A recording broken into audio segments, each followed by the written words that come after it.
Hello, everyone. Bill Rentschler in the 1011 Now streaming studio. You almost saw two of me there because I forgot to move the cameras there. You did see two of me for a hot second. It is Wednesday, and we have LPD's Jared Minary in the building for the latest edition of Crime Stoppers. Jared, how have you been? Good. I kind of felt like maybe I should be doing like the old Star Trek when the ship would go this way and then that way. Yeah. I realized as soon as I hit my button that I'm like, I didn't change the camera. So I tried to do it really fast, and I almost got it, but I was just short. Almost did it. Okay, so we have a couple of interesting things to talk about today, and then we're also going to talk about Give to Lincoln Day, yes, which is coming absolutely. up soon. We've talked about it in the past. Crime Stoppers, again, this segment that you watch here, the website, when you guys go on other stations of the morning show, this is all a nonprofit. Absolutely. You want to get into that now? We'll get into it at the very Okay. So, two crimes today. Do we want to start with the one?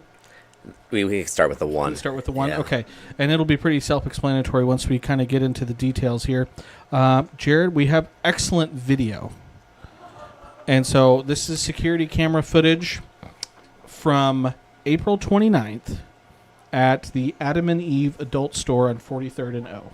Can you kind of walk us through what we're seeing? Yeah, so basically this guy, he's taking a rock and he ends up trying to beat the glass out of the window. Unfortunately, for him, this is like safety glass, so it's much harder to get through it, which gives us time to have an alarm go off, things like that. A lot of times they'll scare a lot of people away. But he works on it until he gets in. He's very determined to get into that store. Eventually, once he gets in, he runs over. He knew exactly, it looks like, what he wanted to get out of the store. He takes two different items from the store and then runs back out. We're looking at probably about a $90 loss for the things that he stole. We believe there might have been a third. It's hard to see it, but we know of the two. And then we know that there's been about $1,500 worth of damage to the store just in that window alone. So obviously for us it's not just the items that were stolen, it's obviously the damage as well. So the door is probably in this case again what we're more concerned about, and I'm sure again for the business owner to get some money back for the door. And the glass for those windows they're expensive, so I can definitely understand why somebody would want to make sure that that's part of that. It kind of takes you back a little bit when you first see the rock hit the window. I mean, just common sense tells you, that whole thing's going to shatter, and it doesn't repeatedly, which is impressive. There's a lot of stores in Lincoln that have that kind of glass, which is great for us. Like I said, a lot of times that'll slow them down, maybe stop them from getting in. And some of those windows, they can crash into them many times and not get through it. Hopefully, it gives us some time to get a response there because an alarm goes off. It just kind of depends on the store and how it's installed, how long it will really last. And so we have some still pictures of the person who we think, again, is responsible for this. Yep. Again, this looks like it's maybe outside the store, and again... This would be before he actually starts breaking the window out, just kind of prowling around the area, obviously probably trying to make sure that nobody's driving by. Coincidentally, this is right along O Street, 43rd and O Street. We did see in the surveillance video a police cruiser drive by, and he kind of walks away for a little bit and then came back. So he was definitely watching out in the area, but we definitely... would like to get some tips on this guy. Yeah, and again, the security camera footage is a little fuzzy there, but I think, again, for the adults in the room, they can make out what exactly he's getting away with. We kind of blurred it out. It's a lot more pixelated, so now it looks a little bit more like a Minecraft sword. But, if you're over the age of 18, you might know what that is. You understand. Yeah. So, again, if you have any information on this individual, again, who's responsible for this. Jared, again, we do it every week, but I'll have you kind of run through what's the best way to get in touch with you guys. So obviously you can always call the police department. You can talk to an officer there. Our dispatch will get you a hold of the correct officer. Basically that number, of course, is that 402-441-6000 number. That is basically just to get a hold of an officer. If you want to be anonymous or you want to be eligible for a cash reward, you do have to call the Crime Stoppers program, which is separate from the police department. If you want to do that, that's when you would either go and call that 402-475-3600 number. You would go to LincolnCrimeStoppers.com to make a tip online there, or of course the P3 app that you could download to your cell phone. And so this, again, I'm not sure if you're going to see these items at a pawn shop to potentially I'd hope resale, but maybe if your friend's bragging about something, maybe give you guys a call. That one might stand out. It probably would. Probably would. The next crime we're talking about, something that's a little older. Yes. We're going all the way back to mid-February. Yeah. And this involves Hy-Vee. Yes. So the Hy-Vee over at 50th and O Street. This was on February 16th that kind of started all of this. But basically what we find out is that this guy is going in, he's buying some grocery items, and what he's doing is he's putting a Kool-Aid packet underneath that item as he scans it through the self-checkout. Now, this isn't really like something that I'm giving away the bank to people. This is something that's all over TikTok.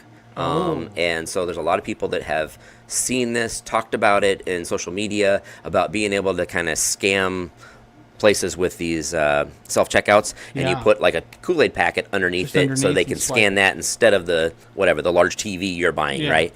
So your $300 TV comes up as 87 cents or whatever, right? You're probably not going to get away with that, especially if you continue to do it. And that's kind of what happened here is they realized that something had happened in this transaction. When they go back and they look at it, they find out which card he used, which leads back to the a potential person that we're still trying to figure out. And unfortunately, when they do that, they find out that that card has been used 72 other times where they've done the exact same type of transaction. So this is going back into September of 2023, where he's done all of these transactions multiple times. And that is definitely not only just a fraud, it's multiple frauds. We're only at about $1,000 worth of items, so he's not doing it like on a big screen TV, obviously, but he's definitely making an impact over time. And so does the number of times that this has happened make this different? Because a lot of times we talk about the dollar amount. Right. But this is 73 times. Yeah. Does that make a difference? Obviously, that's probably going to impact prosecution on that kind of case. Okay. They're going to bring that up as we may be trying this one, but we know we have got all of these others we can document, and so it might increase the penalties on it. Okay. Kind of. I don't want to say it's going to definitely do it, but there's a good possibility that it would. And so, again, because you guys can see self-checkout, stores can go back, find the security footage, we have a pretty decent shot of this suspect. Yeah. Yep, and we've done a bunch of stuff working on this guy, just try to figure out who he is. We just kind of course, like usual, we've run up against a dead end. So we're really putting this out to the public. He's obviously local. He's been there over the last year 72 times, so we know he's in Lincoln. We just don't know who he is. Okay. And so this, again, a shot of his front. Looks like he's maybe got a little bit of a goatee there, dark hair, and then this other shot, you can kind of see him from above. Yep. And, again, you can see long hair, ponytail, and maybe some black and brown hair in there as well. I would say maybe dreads, but I don't think it's dreads. Yeah, it's hard to tell if it's dreads or braided. It could be one or the other from something like that. So again, if you know someone who's, hey, look at my turkey I got from Hy-Vee. It only cost me $1. It could be. Well, and you know, I'll be honest. A lot of times when you're doing stuff like this, they probably talk about the fact that how they frauded Walmart to tell some friends, hey, you know, I've been using Kool-Aid packets to do it. And the best thing to have is loose lips and they sink ships, I guess you say. They absolutely do. They absolutely do.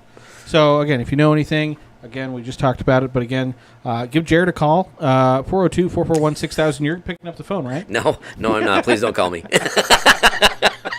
That's why Crime Stoppers exist, so nobody has to talk to me. That is true. Yes. But yeah, you can contact Lincoln Police, 402-441-6000 to make an anonymous tip. It's 475-3600. You can always go to LincolnCrimeStoppers.com or download that P3 app as well. Last thing we want to talk about today, Jared, very important thing coming up here. Folks have probably heard about it, but Give to Lincoln Day is coming up here in just a few days. Yep, there's a lot of community organizations that are kind of pushing Give to Lincoln Day. It's a great thing to do to donate to your favorite charity. And the neat thing about Give to Lincoln Day, and I'm not obviously here to talk specifically about Give to Lincoln Day, so I may not be able to answer questions on it. But what I can tell you is that they do some matches to the donations that are made. So when you do donate to any organization before May 30th, then that match that can happen to your dollars. So your dollar isn't $1; it's more than that. Hopefully, $2, right?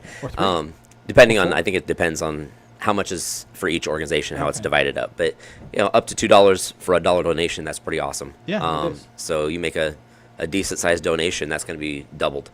And one of the things that obviously for us, for Crime Stoppers, that's an important day for us because our Lincoln Crime Stoppers program really gets no funding from any source except from donations. So we really do rely on the public to support this program, not only in tips, but also in the cash flow in order to keep that kind of program running. Obviously, you can imagine there's things we pay for. We actually pay for the computer program that is provided to the police department for them to see the tips that that the program collects. So when you call Crime Stoppers, it goes into this computer program. It's stored there. It's not at the police department. And then the Crime Stoppers organization gives a computer to the police department that has that program on it, and that's how they access it, and that's how they disseminate it to the officers. So it's like it's a Crime Stoppers like terminal. You can't see it unless you're on that computer. You have to have the program that they're paying for. And we can put it on other terminals, but you have to have that program. And that's why Crime Stoppers pays for that program. That's their program, not the police department. So I know it kind of seems a little convoluted, but really that's how they keep the program separate from the police department. And that's just another layer in how we keep tipsters' identities secret. Anonymous. So that you don't ever get identified. And so this link right here, it's givetolincoln.com, and then again you can go in and search Lincoln Lancaster County Crime Stoppers. We'll put this link on our web story on 1011now.com. We'll also put this link on the YouTube description if you're watching on YouTube. But again, you got on here, as of January 1st, 2024, Crime Stoppers tips have led to 11,621 cases cleared, 9,384 arrests, $344,000 in rewards that have been approved, and $5.5 million in property recovery. Those are really impressive. Those are very impressive, and honestly, I would say that even that is probably low, just because what we've seen through our website with the LincolnCrimeStoppers.com website versus the stats that get put into the LincolnCrimeStoppers.org program that houses all those tips, we see a huge difference in what we're actually clearing over time as what's in that program. So I would say it's probably, in reality, it's much higher than what we're seeing even there. All right. So you guys are just being modest here. We're being modest. We're playing it low. So that is a great way to donate. Again, and it goes back into the community. You know, a lot of these things that we talk about are quality of life crimes and things like that. And again, we always hear about crime on the news and whatever, and I think a lot of people probably remark, I'm glad that's not like that here in Lincoln, and this is a big reason why. And this is how we keep it. Honestly, Lincoln is one of the most proactive police departments I've ever seen when it comes to releasing stuff to Crime Stoppers, and I think it shows in our society with our lower crime rates. 100%. 100%, Jared. All right, and that, let's see, when is Give to Lincoln Day exactly? I think well, technically, the actual day is May 30th. It's May 30th. But you can donate anytime between now and May 30th. Okay, so you have 8 days to donate. Yeah, get on it. And then it'll get matched. What are you doing? I don't want to punch it in right there. I don't want people to see my bank account information, Jared. That's just asking for a crime. I suppose that's true. Okay, I'll give you that one. So maybe I'll just slip you a 20 when we're done. So, all right. Well, Jared, anything else before we let anyone go? Zoo Donut's coming up this summer. Zoo Donut's coming up. Those that were there last year have, at least I think, they've all received their emails to say, hey, here's your pre-tickets. But the tickets will go on sale, it sounds like June 1st. June 1st. All right. So that's in just a little We'll over be a talking week. about it very soon. Yeah, we'll talk about it probably first week of June. Yeah. Something like that. All right. Appreciate everyone for tuning in and watching. Jared, appreciate you as always for your time today. As always, keep tuned to 1011, everyone, for all the latest news, weather, and sports, and we'll see you next Wednesday.